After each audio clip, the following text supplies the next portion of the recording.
So hey everyone, welcome back to another video. Of late हमने काफ़ी startups में सुना है कि काफ़ी सारे एम्प्लॉयज़ की ले ऑफ हो रहा है, यानी कि काफ़ी सारे एम्प्लॉयज़ को निकाला जा रहा है। इसके बहुत सारे रीज़न बताए जा रहे हैं, तो हम इस वीडियो में उन्हीं रीजंस की एनालिसिस करेंगे कि आखिर क्यों इतने जो बड़े बड़े स्टार्टअप्स हैं, यूनिकॉर्न स्टार्टअप्स हैं, एम्प्लॉयज़ को निकाल रहे हैं या फायर कर रहे हैं। तो वीडियो को एंड तक देखना, काफ़ी इंफॉर्मेटिव होने वाली है। तो चलते हैं अपनी वीडियो की तरफ। तो क्या है रीज़न? सबसे पहले मैं आपको स्टार्टअप का एक तरीके से बैकग्राउंड दे देता हूँ। ये क्या मतलब कि उनका ऑब्जेक्टिव क्या रहता है जब भी कोई स्टार्टअप स्टार्ट होता है। तो सबसे पहले स्टार्टअप जब भी स्टार्ट होता है तो सबसे मेन ऑब्जेक्टिव रहता है कि ज़्यादा से ज़्यादा कस्टमर्स आए उनके पास और ज़्यादा से ज़्यादा कस्टमर बेस बने उनका।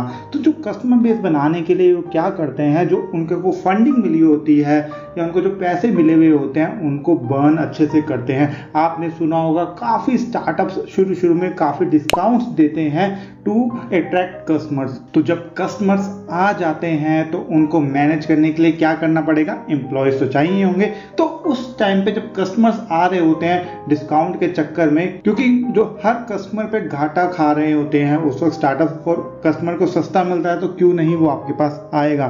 तो इतने सारे कस्टमर्स को मैनेज करने के लिए उनको एम्प्लॉयज़ भी ज़्यादा हायर करने पड़ते हैं। ऑब्वियसली जो भी कस्टमर आएगा उतने ही काम बढ़ेगा। स्टार्टअप में जितने ज़्यादा कस्टमर होंगे उतना ज़्यादा काम बढ़ेगा, उतने ज़्यादा लोग चाहिए होंगे। तो ज़्यादा से ज़्यादा लोग हायर करते हैं उस टाइम पे। और क्या होता है, जो इनके इन्वेस्टर्स होते हैं उनको भी दिखाना होता है, देखिए कितना कस्टमर बेस बढ़ रहा है हमारा और कितने एम्प्लॉयज़ हैं हमारे, कितने ज़्यादा एम्प्लॉयज़ को खर्चा देना पड़ रहा है। तो और फंडिंग भी उसी तरीके से ले पाते हैं। बट ऑफ लेट क्या हुआ कि फंडिंग की कमी आने लगी उनके पास। जो उनके इन्वेस्टर्स थे उन्होंने भी बोल दिया कि भाई अभी पैसा तुम्हें मिलने नहीं वाला है, थोड़ा टाइम रुक के मिलेगा पैसा। तो जो पैसा तुम्हारे पास है उसी को तुमने आगे कुछ टाइम तक चलाना पड़ेगा। तो अपने खर्चे लिमिट रखें और स्टार्टअप को सक्सीड करने के लिए अभी पैसा ना बहाएं या पैसे को ढंग से खर्चे।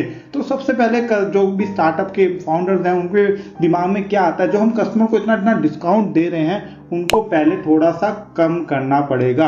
और जैसे ही डिस्काउंट कम करते हैं कस्टमर बेस भी कम हो जाता है। फॉर एग्जांपल, आपको कोई चीज़ 50% डिस्काउंट में मिल रही हो कुछ टाइम तक, फिर आपको सडनली वो कहते हैं कि 20% डिस्काउंट पे ही मिलेगी। आपका थोड़ा रहेगा कि नहीं 50% पे तो ठीक थी मेरे को, पर 20% डिस्काउंट पे सही नहीं चीज़ लग रही। तो फॉर एग्जाम्पल 100 कस्टमर आ रहे होंगे पहले, जब वो डिस्काउंट हटा देंगे तो शायद 50 या 60 या 70 कस्टमर ही रह जाएंगे उनके पास।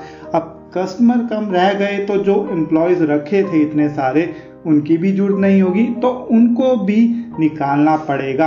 और या क्या होगा कि इन्वेस्टर खुद ही बोल देगा भाई तुमको जो कस्टमर बेस है उतना बना के है तो कोई बात नहीं, कस्टमर का डिस्काउंट देते रहो, बट ज़्यादा कस्टमर को कम अपने एम्प्लॉय से हैंडल करो। फॉर एग्जांपल, पहले तुमने 100 कस्टमर को हैंडल करने के लिए 10 एम्प्लॉय रखे हुए थे, अब तुम 100 के लिए 7 या 8 बंदों को ही रखो। जो 20% अपनी जनता है, जो अपने एम्प्लॉयज़ है उनको हटा दो, हम उनका खर्चा सहन नहीं कर सकते।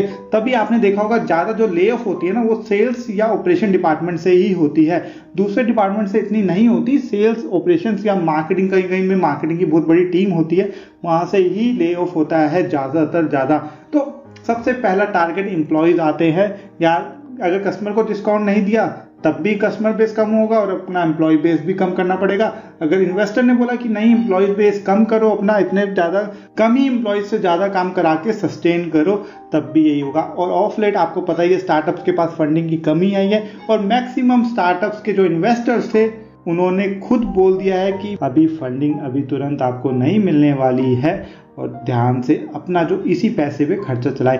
एक और कारण है जो स्पेसिफिक टू एडटेक सेक्टर है, क्योंकि कोरोना के टाइम पे क्या था कि सब कुछ ही ऑनलाइन चला गया था, सारा का सारा कुछ ऑनलाइन हो रहा था। तो एडटेक सेक्टर था जहाँ पे उनको बहुत फ़ायदा हुआ था कि सारी की सारी क्लासेस, पढ़ना लिखना सब ऑनलाइन कर रहे थे लोग। बट जैसे ही कोरोना गया दोबारा से ऑफलाइन क्लासेस चालू हुई और ऑफलाइन पढ़ाई चालू हुई, तो जो एडटेक सेक्टर पे सबसे ज़्यादा हिट पड़ा, उनकी सेल्स भी ड्रॉप हुई, उनके कस्टमर्स भी कम हुए। और इसी तरह जब एकदम से बूम आया था तो उन्होंने बहुत ही ज़्यादा हायरिंग करी थी, और जब अब पीक नहीं रहा, अब कस्टमर की डिमांड कम हो रही है लोगों की डिमांड कम हो रही है एडटेक सेक्टर को लेके, तो उनको फायर करना पड़ रहा है। पहले उन्होंने स्टार्टअप्स क्या करते थे कि बहुत ही ज़्यादा महंगे रेटों पे बंदे को एम्प्लॉय कर रहे थे।